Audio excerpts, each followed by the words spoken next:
I wanted to bring you both in once I get the microphone started up and look through these 10 areas that we've got. So the first one we're going to be asking about is skills and training. And prior to this today, we actually asked our members as well to fill in the survey. Thank you to those of you who filled in the survey. What's interesting is getting the sort of scores back out of 5 for how you think the government has been doing in delivering against those areas as well. So on skills and training, there's been quite a bit that's happening, but UKAI, we gave a score of 4 out of 5. We think there's been quite a lot that's happened, but the members gave a score of 2 out of 5. So I wonder whether I can sort of bring you in first on that, Erin, and can I get your thoughts on skills and education. What stands out for you as the most important thing that has been announced in that area so far? Firstly, thank you so much for having me today. I'm very excited to be here. To give a quick background to where I come from, and then I can speak on our lens into skills. If you haven't heard of the IOD, we're the Institute of Directors, founded in 1903, we're Britain's largest and oldest business group. So we have 20,000 members who are directors, board members. So I'll be looking primarily through the lens of business and boards and directors. We think a lot about skills and training at the IOD. So we welcome a lot of the developments, particularly for AI skills and training further down the pipeline. I was pleased to see that this isn't considered in isolation. We see a lot kind of earlier on undergrad, post-grad offerings through the AI Opportunities Action Plan. We always need to be thinking about skills and talent as one of the underlying kind of core foundations for technology as a growth driver. And so I think this really needs to be front and center as it has been. Having said that, a lot of the focus that we've seen has been on growing homegrown talent, which is obviously very important. But we need to also be thinking about bringing and, more importantly, retaining international talent in the tech sector, but also across business. Great. And Jakob, from your perspective, what's been the number one standout thing that you've seen over the last 6 months of skills? Yes. Would you like to give a short introduction? Oh, sorry. Yes, I should have asked you that. Sorry. I can do that Thank as you. well, just so that you also know the lens I'm applying. I'm Jakob. I'm heading the Science and Tech Policy team at the Tony Blair Institute. We often come from a constructively critical angle, shall we say. We want to help the government succeed in its agenda. And especially when it comes around opportunities and creating growth in a more technology and business-friendly environment in the UK.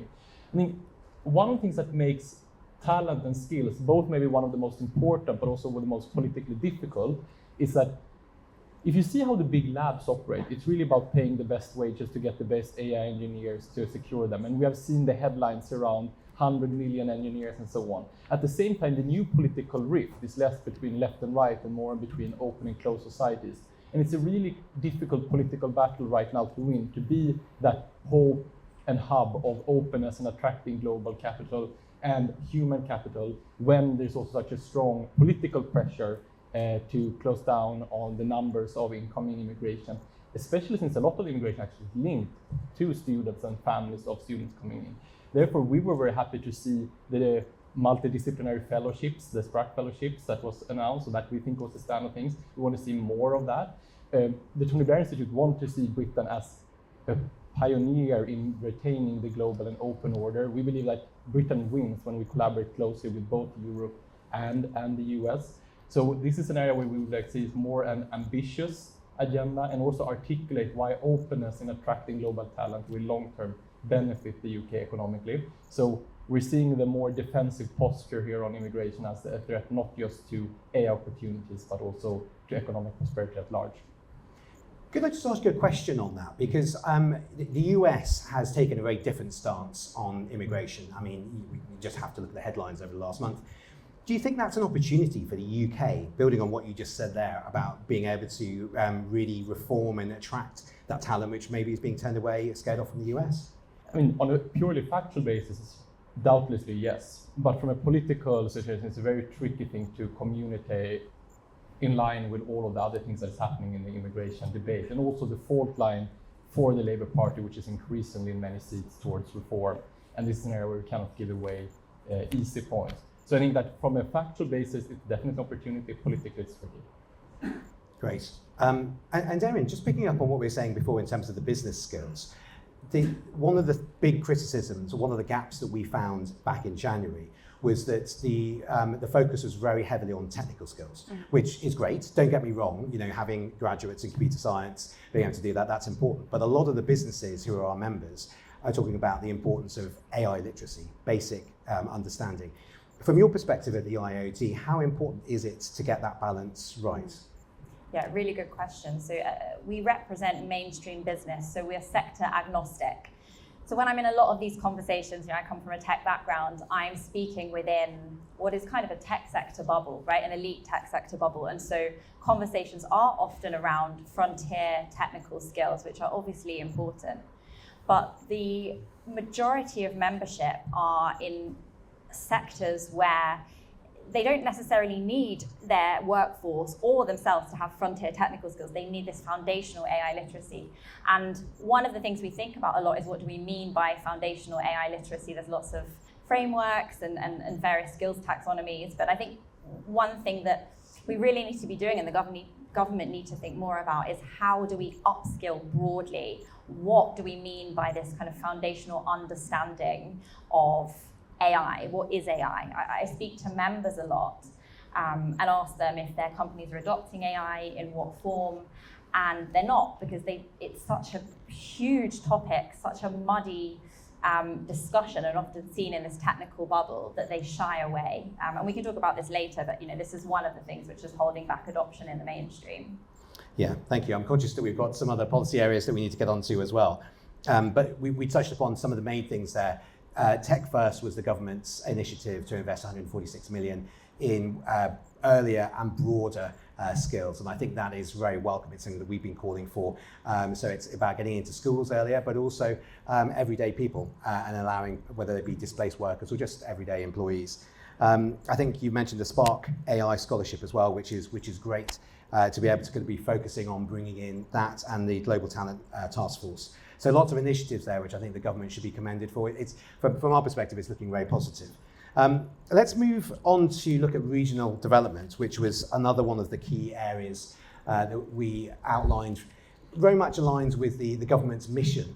And originally the language is all about diffusion. So there's obviously massive hubs in the UK, in Oxford, Cambridge and London. But it's really important to ensure that we get out to the other parts of the UK as well. In terms of regional development, maybe I'll come to Jakob first, and sort of what have you seen that you've been reassured by in terms of the delivery on the action plan that's going to help with regional development? Actually, maybe I'll start with a more critical note here. I actually see rather a risk that the AI growth zones become a vehicle for regional labor development plan, which is an important policy and should be focused on the government, but it's not necessarily the stated aim or the most important objective of the AI growth zones. So for example, we have an open call where a lot of different MPs have made bid for their constituencies to be in AI growth zone, which is good for it brings construction job in the short term. But what is more important when it comes to the planning of the AI growth zone is that these are really strategically allocated, where a stable grid capacity, energy availability, and also realistic planning of opportunities. So I think that while we should have widespread diffusion, there's also a risk that everything is being read through that lens, and we also need to keep other criteria in mind. If we focus more on the diffusion aspect, I think there are two ways that countries can lead in AI. One is to train the frontier models and to break the next iteration of capabilities. And the other is to be world-class in diffusing these technologies widespread, be very good at adopting it, and also getting the use across industries, whether that is healthcare, defense, education. Very few countries can today compete on the former. And we believe the best strategy for the UK to win AI is to focus on the latter, that is adoption and diffusion. For that, we need to have some compute, probably more compute than we have today, but it's not necessary for every country to build completely sovereign stacks. And there's also risk in that being investments. So I think that there should be more investment in compute and also having the diffusion across sectors that will largely be driven by procurement and government also. But we should avoid making that AI growth zones objectives. Great, thank you. Just actually one follow-up question on that, because it's interesting when you say about the risk with the growth zones. Yeah. So everyone's sort of waiting to hear what the next growth zone is going to be. That for me feels like quite a risk, that nothing else is getting done. Obviously there are bids going in, but a lot of it's being held back because people are waiting. Is that something as well you think which is a risk? Yes, I think that's a risk. I think we're all waiting for the also compute roadmap, maybe coming out sometime soon, maybe later today or later this week. But I think that it's less important what it's called AI growth on, and more important that the planning laws are reformed so that those who want to make the investment can make those investments. Not all money that goes into AI development needs to come from the government, but the government must remove the blockers for the private investment in this space. Yeah, that's certainly something that we're seeing as well as we're working in the regions now. A lot of private sector companies are looking at how they can bring together their own ecosystem to unlock developments and bring in that sort of public-private partnership. Erin, from your perspective, you've got members right across the country who are running businesses, and what do they feel? Do they feel that enough has been done, or that where should the priorities be from their perspective for regional development? Yeah, I think we were hoping to see a lot more in the industrial strategy, the infrastructure strategy, trade strategy across, which would kind of diffuse out some of the recommendations from the AI Opportunities Action Plan. So, for example, AI policy isn't just AI policy, it's energy policy. And talking to members, they feel that it's a really kind of gaping hole in how we're approaching the infrastructure underlying the kinds of technical frameworks that we need to build on top of the Opportunities Action Plan. We were heartened to see through the Tech Adoption Review that there'll be an AI Adoption Fund, for example, which will be hopefully administered regionally, and regional AI adoption hubs. But we don't really have any information about those yet. So some announcements, yes, we welcome, members welcome, but again, it's always in the delivery and the implementation, and unfortunately, we haven't really seen any more detail around that. Yeah, and I think one of the big elephants in the room is the compute strategy that Jakob's already mentioned there, in terms of that was due to be delivered. A lot of the things in the action plan hinge upon the compute strategy, and yet we haven't got much more clarity on it. I think that's probably why for this policy area, we scored 2 out of 5. We just felt that there were a lot of things which were missing to drive that adoption across the country. Too many blanks really on that one. So the next area is global opportunities. The UK will be successful if it can connect everything that we're doing domestically with the international markets. And there was quite a lot in the original action plan around how we could build international partnerships, whether that be from a technical perspective or from a trade perspective. There was also a lot of investment in UK sovereign AI. So what can be done there in the UK which is different, and how can we then control that and make it our own? Erin, from your perspective and from the IED's perspective, what are the main opportunities there that we should be looking for, and how have the government met those opportunities in terms of being able to grow globally? You mentioned a good one earlier when you brought up what's happening in the US, and perhaps there's opportunity for us in Europe to, dare I say, poach some talent. I think we should be thinking more about how we approach immigration, as Jakob said at the start, and rethinking, for example, talent visas. We're quite hopeful that the Global Talent Task Force will push forward in this direction. So I think firstly, global opportunities in skills and talent. But then we've also seen some movement on partnerships and collaborations, for example, with France and supercomputing partnership. I think these are good, and I think even if nothing else, they are symbolic and kind of optically good for the UK to say we're open to these kinds of partnerships and building on across the stack, whether it's infrastructure, skills, so on. Thank you. Yeah, and in terms of that European dimension, Jakob, there's been an announcement, as Erin mentioned, the UK-France supercomputing partnership, which was announced a couple of weeks ago. There's also been quite a few other initiatives like that. Do you think that's enough? Is that does that deliver on the recommendation to build partnerships with like-minded countries to increase the type of compute capability? Yeah, I think This is partly an ideological question of what the role of the state should be. I think when it comes to global collaboration, the best the state can do is to provide stability, harmonize standards, global regulations, so that companies don't need to comply with 30 different jurisdictions when it comes to testing models, when it comes to investing in capabilities. Bilateral deals are good, but I actually believe that UK is a country, especially now when we're outside Europe, that is losing out in a world where there needs to be bilateral deals about every sector with every country. I think that we should have a rather focus of creating a stable multilateral system. And in that respect, both the Labour government, but also Prime Minister Keir Starmer, I think has been a positive example in this geopolitically fragmenting world, and has been trying to reach out with hands to both the US and to Europe. And this is something that we encourage and want to see more of. We're going to publish our own report on AI opportunities in Europe. And when we say Europe, we think Europe big, from the Irish Sea to Ukraine. And really think about how we integrate both the capital markets, the energy systems, but also the regulation and testing and certification around that. I think that especially here with the unique role of the UKAI Security Institute, and this is an area where we can lead in setting those standards that allows both our companies to export, but also us to seamlessly attract investments. Thank you. I'm going to move on to combine two, just in the interest of time. So the policy area 6 is frontier AI, what we're doing in terms of being able to support the innovators right at the cutting edge, the highly technical areas. And then the policy area 7 is investment and funding, which is obviously critical to the ecosystem, particularly those who are building businesses. Erin, I wonder whether I could bring you in here and ask you, what's your perception of, is the government, or has the government done enough in those areas over the last 6 months?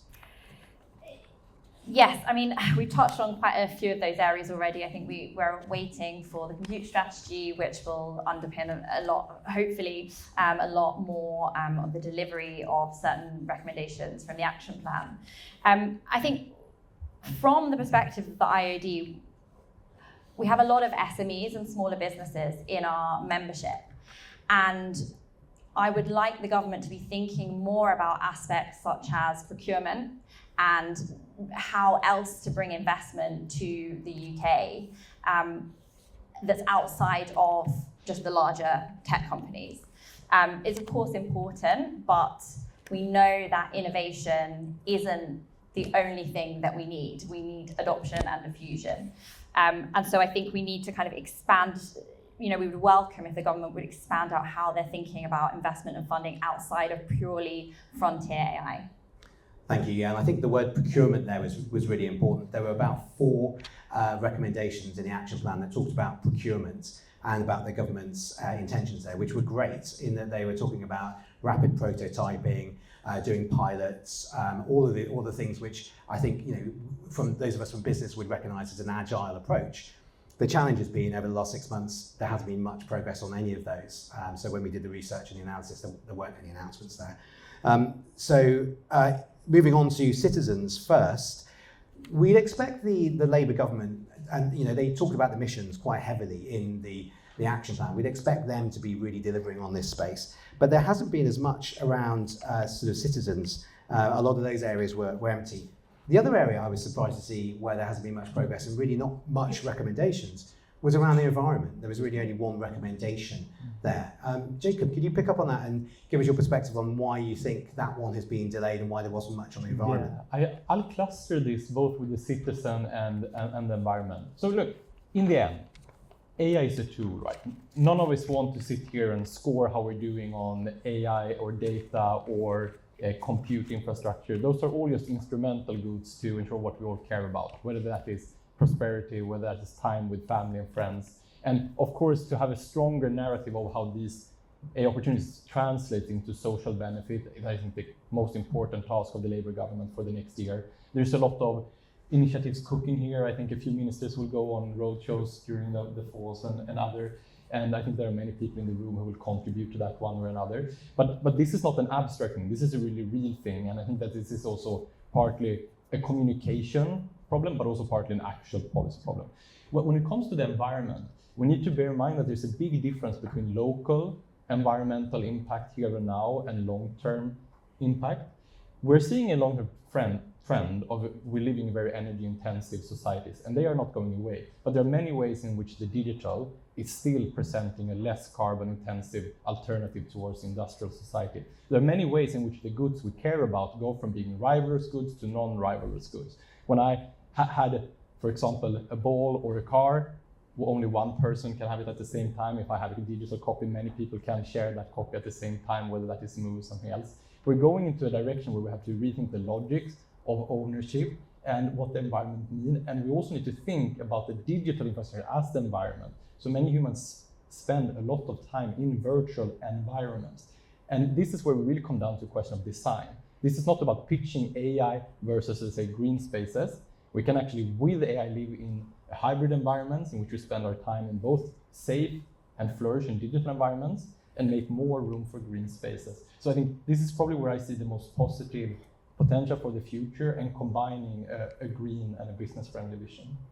Thank you. And just to start to wrap things up there, the last policy area was around public engagement and awareness. It really comes back to what we started talking about at the beginning, right? You know, the whole point of the action plan was to bring business and government together to set out a plan for what can be done. Erin, at the IOD, you must be thinking about this, you must be seeing this. We talked about skills at the beginning, but awareness of AI, are you seeing awareness increase amongst your members, and are they getting more engaged? And maybe can I ask you at the end to also give a kind of closing thoughts on just what your overall thinking is on the 6 months in on the action plan? They're very engaged, but there is this, as I mentioned before, this kind of deep lack of trust. It's rooted in concerns around the accuracy and reliability of models.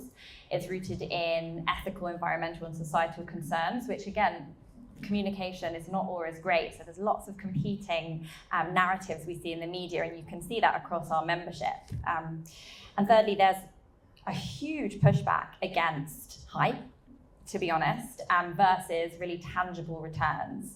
They're not really seeing day-to-day real ROI on what they're implementing. So yes, very engaged, very keen to learn more, but there really isn't enough out there, whether that's coming from the government or AI companies or the broader kind of educational ecosystem.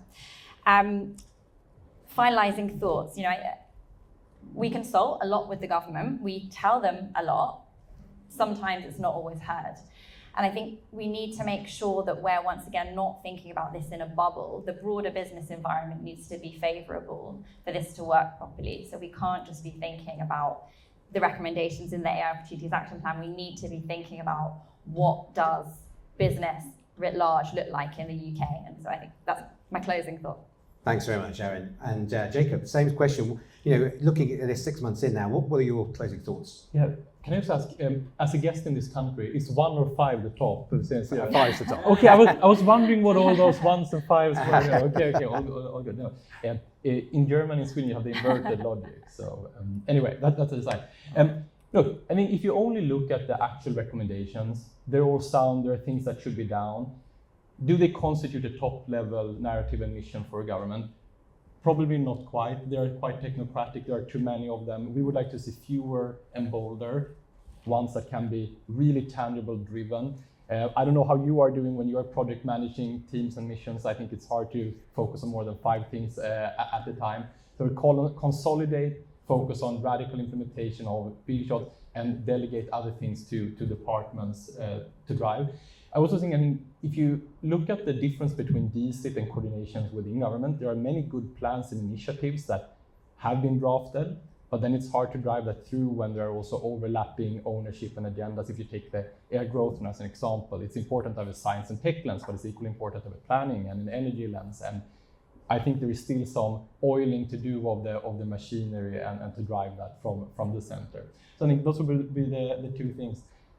Slim down, focus on bigger implementation, high ambitions, and drive from the center. Great, thank you. And I think that really sort of resonates with one of the comments that was made early on, that this isn't really a plan if it doesn't have a timeline, a budget, and some KPIs associated to it. And when you put it in the framework of actually, well, if this wasn't a business, could you have 50 recommendations? Could you have 50 KPIs you're trying to achieve? Well, maybe, but if you had them over a timeline, and it would be broken down. So yes, it's very ambitious, That's good, but it also needs to be achievable as well, which is the hard bit. So I'd like to thank both of you. Fantastic session to get everything kicked off. Thank you to Erin and thank you to Jakob.